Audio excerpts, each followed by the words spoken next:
Hi everyone, it's Rob Watson, the module leader for TECH1502, and this is the final video summary for TECH1502 for the lectures. This is number 24, so we've covered a lot of ground over the last academic year. What we're looking at in this lecture this week is to look at some issues to do with community media as an international development practice and tool. I'm going to start off by playing a very famous video from astrologer. No, it's not an astrologer. An astronomer. Is that a cosmologist? That's how to describe him. Carl Sagan, about the kind of significance of the size of our planet when viewed from space. It's a really great documentary, and it kind of gives. It's called a pale blue dot, and it kind of really gives you a sense of context for some of the things that we as humans and societies get up to and do.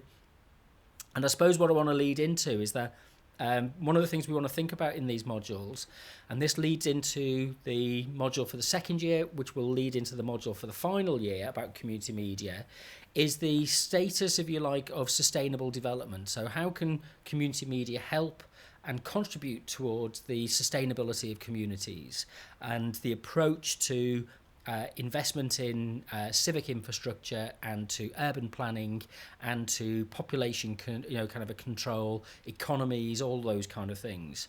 And we look at this by the way that things like the United Nations High Commission for Refugees represent its activities and its work, and the way that refugees are represented.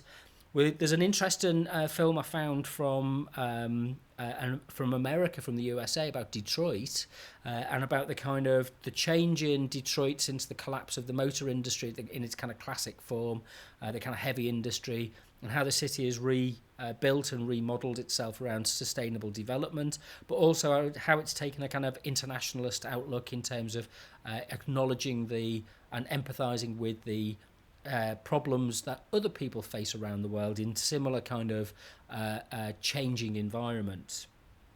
I'll look at also more work from BBC Media Action about how television can help to improve the lives of people in Bangladeshi communities, and kind of the sense of the idea of kind of it's a disaster prone area, kind of monsoons and weather, just the kind of nature of the geography and the landscape means that it's prone to particular problems of extreme weather, and how community media can contribute to people's resilience about these things.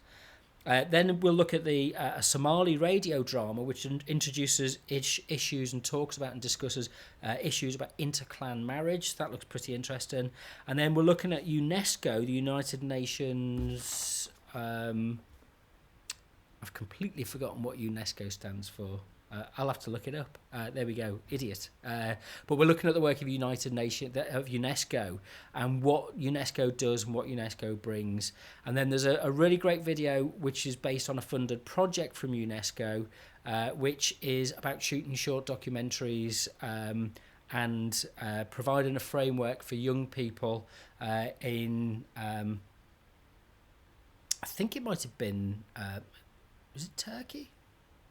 It's a good programme anyway. Sorry, I've kind of lost it. It's been a long day. It's been a very long day, and the notes aren't good enough. Anyway, it's worth watching. So these are posted up with links on the DMU Commons wiki. Go to wiki.our.dmu.ac.uk. You can download them in advance. Otherwise, we'll just have a general chat about them when we're in the lecture session, and hopefully this will fit within the work that you're doing for the last piece of coursework, which is the report. So I'll see you at the lecture on Tuesday morning.